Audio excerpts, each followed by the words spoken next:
Hey Rider, welcome to Rider Right Now's Best of Edition, where you will find the best of what's happening on and off campus.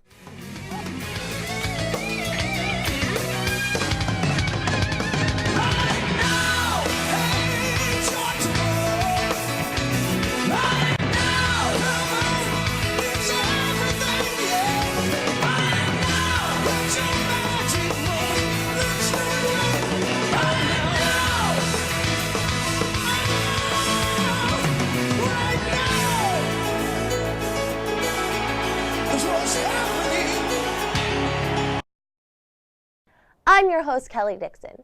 One of Rider University's recent graduates and current NBA player, Jason Thompson, came back to the area for his Philadelphia debut. Today, Rider students, faculty, and friends gathered here in Philadelphia to see a very familiar face of Rider athletics and a fresh new star to the NBA, Mr. Jason Thompson of the Sacramento Kings. I had the chance to sit down with him, and here's what he had to say. What did it feel like to be picked right out of college in the first round draft? That's good. I mean, all the hard work I put in paid off, and to know that I got a degree into it, and then I knew it wasn't going to be easy after, even though I graduated and was getting projected high and stuff like that. I had to work hard in the draft, workouts and stuff like that, and it all pulled through at the end.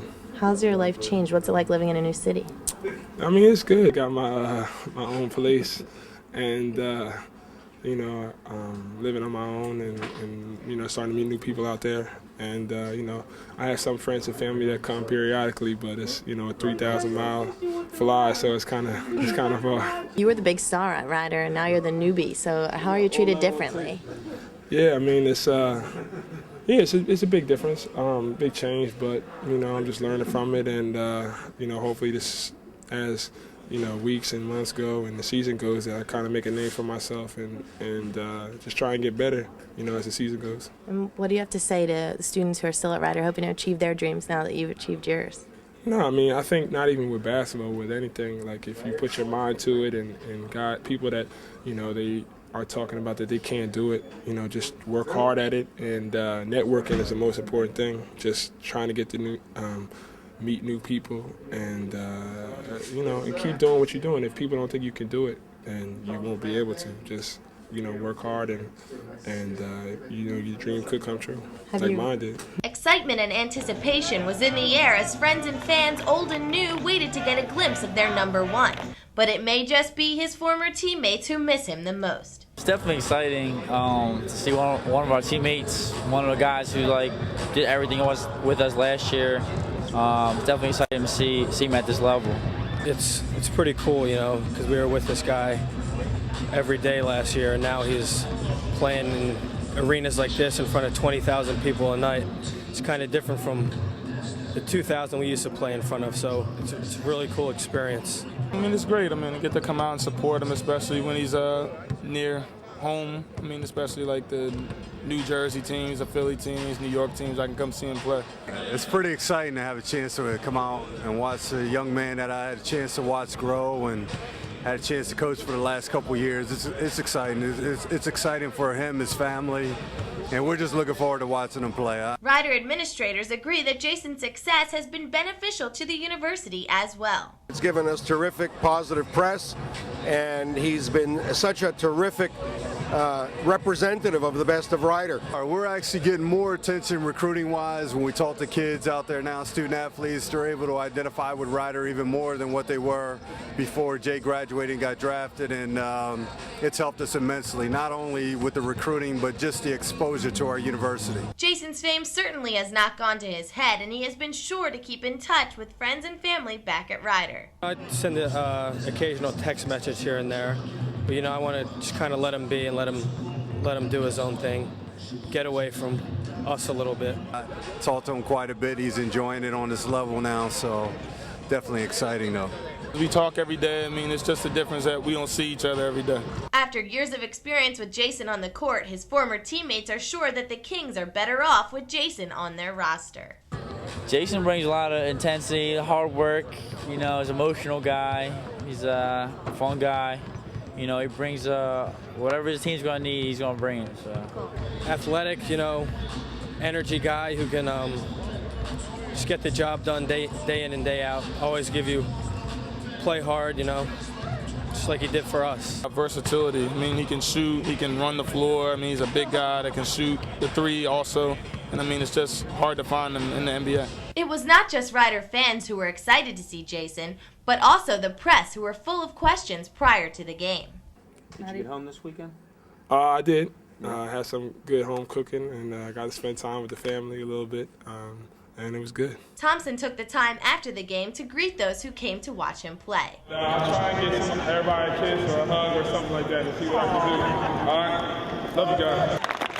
The hosts of the King's Own television show House Party Live were extremely interested in all of Rider's supporters who came out for Jason, and they did some interviewing of their own to get the scoop on Jason's college days. Thompson says the road doesn't stop here. Have you reached the ultimate, or what's next on the agenda? Oh, no. I definitely got, more on the agenda. You go, Rookie of the Year, all-rookie team, trying to make the playoffs with the team and stuff like that, trying to make it to the rookie sophomore game and stuff like that. So I still got more on the agenda. I ain't going to stop.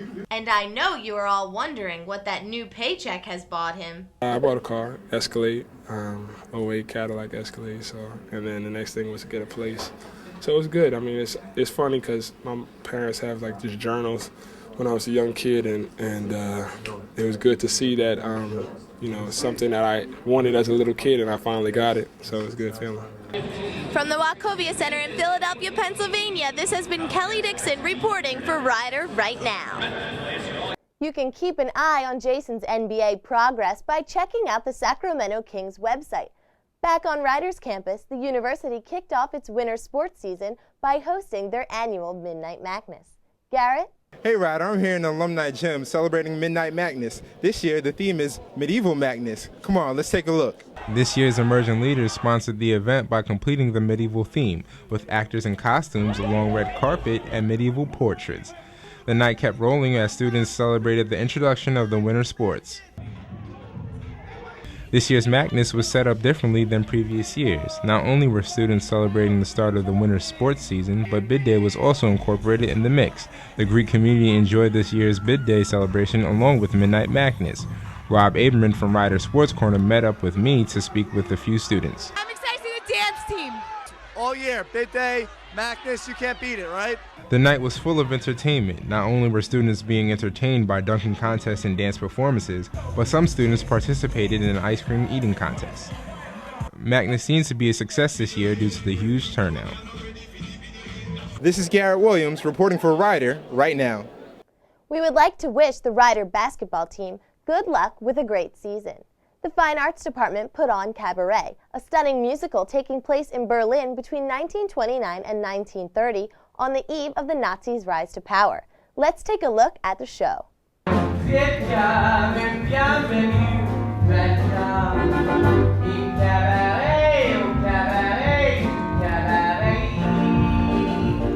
I play Sally Bowles. She is a dancer at the Kit Kat Club. It takes place in Berlin, Germany.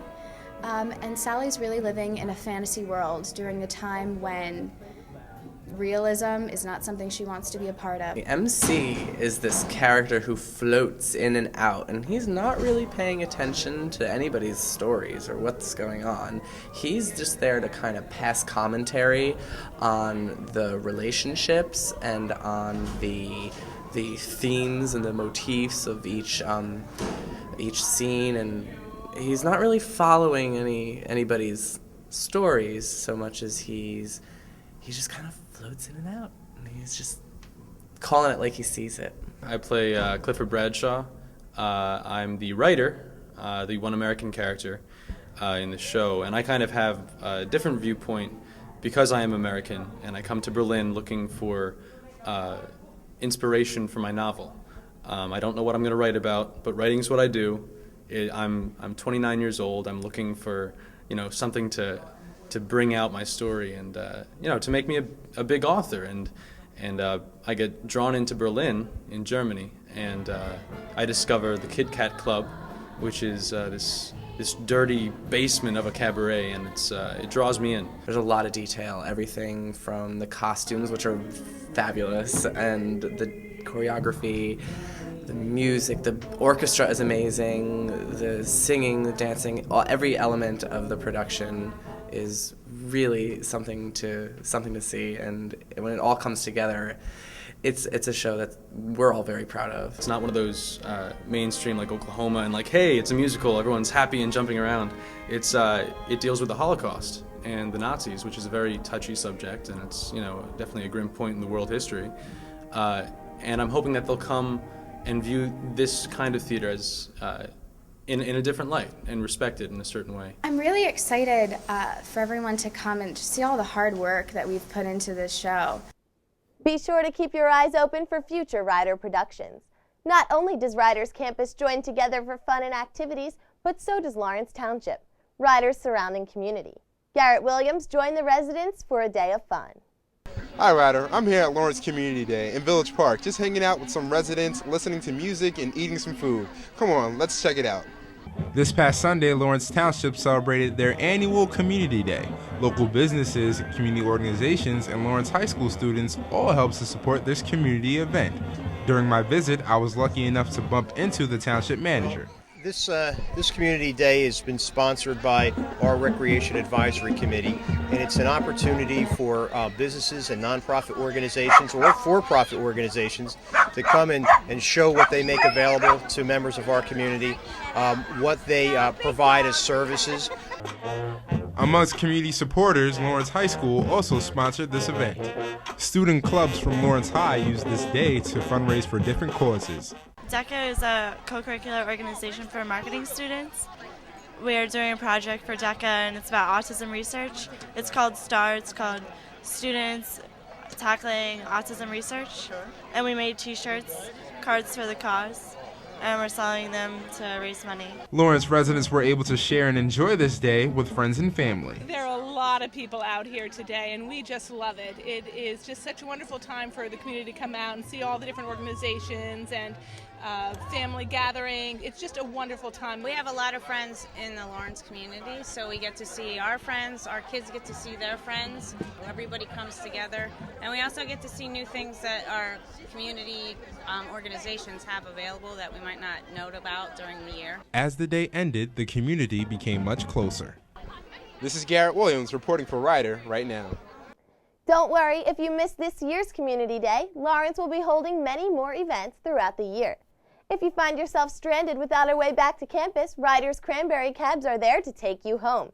Kathleen DeFrancesco has more. This week at Senate, cranberry cabs were the topic of discussion. SGA Vice President John Chabra discussed the cab service and the appropriate time to use it. It was originated as a way for students to have a safe ride back to campus in an emergency situation. And that's really the spirit of it, to allow students to get back to campus, have an alternative to maybe driving when they shouldn't, or relying upon a friend who maybe has made some bad decisions over the course of the night. And so that's the spirit of the initiative, and that's what we're encouraging students to hold to not really rely upon cranberry cabs, but use them in more of an emergency situation. Students can get cranberry cab contact cards at the SGA office in a student affairs suite. John also dismissed rumors about the service that were floating around campus. There's one rumor that if you use the cranberry cab program 3 times or more, you're automatically enrolled in an AA program. That's just not the case. This has been Kathleen DeFrancesco for Rider Right Now. For International Week, Gina Grasso sat down with Dr. David Walton from the Division of Social, Medical, and Health Inequalities. Let's see what he had to say. Healthcare and the economy are two huge controversies in the 2008 presidential elections. After dedicating his life to medicine, Dr. David Walton joined us to speak about bringing justice to the two. Thank you, Dr. Walton, for joining us today. We really appreciate having you on the show. My pleasure. Today you came to Rider to speak about justice and medicine. How are the two related? I think they are related in the most fundamental ways. I mean, when you look at either examples from this country or examples where I mainly work, Haiti, you see that really gaps in justice predispose people or put people more at risk for developing disease. There's a lot of data, there's a lot of evidence to suggest that racism, say, puts people at, they have the worst health outcomes compared to people in which racism, they don't experience racism, or poverty. People who are poor, they just get worse care or no care at all, say. So you have to have a broader definition of justice, I think. How would you define justice? Well, I think, most people think of justice as, I often thought of justice as kind of, you commit a crime, you go to court, and, like OJ recently or whatever. But, I think justice has a much broader implication. And I think, if you take a look, you need to have a different, look through a different lens, as it were, and step back a bit and say, what are human rights and what are, inalienable rights for people in this country, or really people around the world. I think gives you have a different paradigm of how you're going to look at, the travesties of justice, say. America's economy is a huge debate in the presidential election. If things don't start improving, do you think that they can fall into the same pattern that Haiti has fallen into? I don't. People talk about the healthcare crisis, and and it's significant, surely, but we have, thankfully, some of the best healthcare in the world, and we have systems in place to assure that even if in times of significant crisis, we will still be able to provide our citizens, most anyway, because there's a lot of people who don't have access to health care, really the world-class care. McCain, on one hand, wants citizens to buy their own health care, while Obama wants their employers to provide them with it. What do you believe is the best for the United States? I think my perspective is that healthcare is a human right, and I think Obama's healthcare plan, while not quite, providing healthcare for everyone, provides healthcare for more than, say, I think McCain's plan would. And it really boils down to how I think they view healthcare. I think McCain views healthcare as something to be bought and sold. They're going to provide tax credits, and I don't know all the details of the plan, but it says people should, the market will create ways in which and will be more competitive, and healthcare will be more affordable. But I think Obama's plan comes closer to my own view, which is that healthcare is a right, and that every citizen of this country should have access to healthcare. Thank you so much for joining us. I appreciate it. Thanks for having me. Thank you. For Rider Right Now, this has been Gina Grasso. Rider is known for bringing prominent people to campus. Look for future speakers. The college Republicans held a rally for the local election. Garrett Williams has the story. With the election day rapidly approaching, it is getting very difficult to decide on which candidate to vote for. This past Wednesday, the Rider Republicans hosted a local campaign rally here on campus. At the rally, not only were the candidates looking for endorsement by the public, but they also tried to spread awareness about the upcoming election.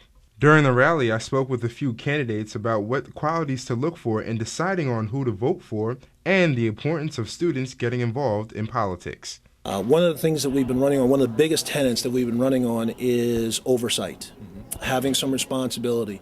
Because if you don't have oversight, if you don't have an ability to take a look at what your elected officials are doing, then unfortunately there is a tendency for our elected officials to start doing things that they're not supposed to do. Well, I think it's very important that college students get involved in politics. The decisions that politicians who are making today are going to affect the future for many years, and that's the future that today's college students are going to be living in. I also spoke with the president of the College Republicans, Joshua Hersa, and Dean Campbell about their views on the election. I really think it's good to get a chance to meet and to talk with these members, elected officials, and people running for office, because you need to get your voice heard. Now, whether you're a Republican, conservative Republican, or a liberal Democrat, it's important to go out there and voice your opinions, because otherwise they're gonna ignore us. College students need to be involved. We know that traditionally college-age students don't turn out to vote in the numbers that compared to senior citizens or anything. And college students are giving up an important right that they're developing, and they have, which is that right to to make choices and help be involved in the process. This has been Garrett Williams for Rider Right Now. Rider University hosted a career fair to bring employers to campus. Farrah Thompson has more. Hi, I'm here in the Bart Luedeke Center for the first career fair of the 2008-2009 school year. Let's check it out. Students from all majors crowded into the Kavala room to meet with representatives from more than 60 companies. The career fair lets students interact one-on-one with people from these various organizations. I talked to McCarter Theater because I'm planning on double majoring in communications and theater. I'm an accounting major, and there are a lot of accounting companies here, so it's very easy to meet companies, meet new people. Talking with recruiters and handing out resumes gave students an advantage over others who did not attend. I came to the career fair for networking skills. It's good to network and a feature to help me get a job, basically. It also provided job and internship leads for those who were interested. To look for summer internships or management training programs just to get some experience before I graduate. I caught up with a few company reps to hear what qualities they look for in a prospective employee. We came to the career fair today because we're looking for people who are self-motivators, who are entrepreneurial, but also people who have a little bit of knowledge in finance. Basically, I think what we look for are people that are very personable, well-spoken, like to be active in their communities, and genuinely have an interest of helping others. Companies from many different areas gathered together, including accounting, insurance, and food services, to provide a wide range of options for students to explore. Make sure you are as prepared as you can be before attending your next or first career fair. This is Farrah Thompson reporting for Rider Right Now. Check out career services located in the BLC to get tips about your career path and to get your resume reviewed. The literary journal On Fire hosted its second premiere event. Eva Dela Cruz was there to catch all the festivities.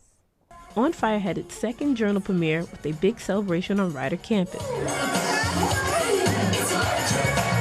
Is that this is our second premiere, which is huge because anybody can do something once, but to actually do it again sets you in history, you know?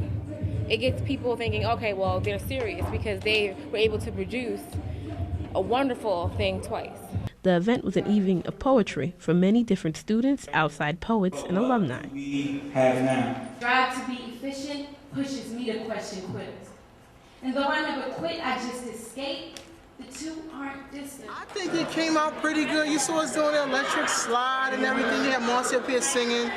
Couture was up here dancing. We did a really good job. Had a pretty good turnout. The food was good. The energy was high, and I can't wait to do it again. The event was established to further push On Fire's presence on campus. Basically awareness of what On Fire is. People came to our poetry special, but that didn't explain what On Fire was. That was just our poetry special hosted by On Fire. That wasn't the explanation. This is the explanation. This is basically showing people what we're about. This is our show, the On Fire show. At the end of the night, there was a sense of pride and accomplishment for On Fire Journal. It's happy that a lot of people came out. It's basically the minorities of Rider University expressing themselves and actually having a platform and a stage to be able to express themselves. That's what On Fire represents. This is Eva Dela Cruz reporting for Rider Right Now. Well, that's all the time we have for today. I'm your host, Kelly Dixon. See you later, Rider.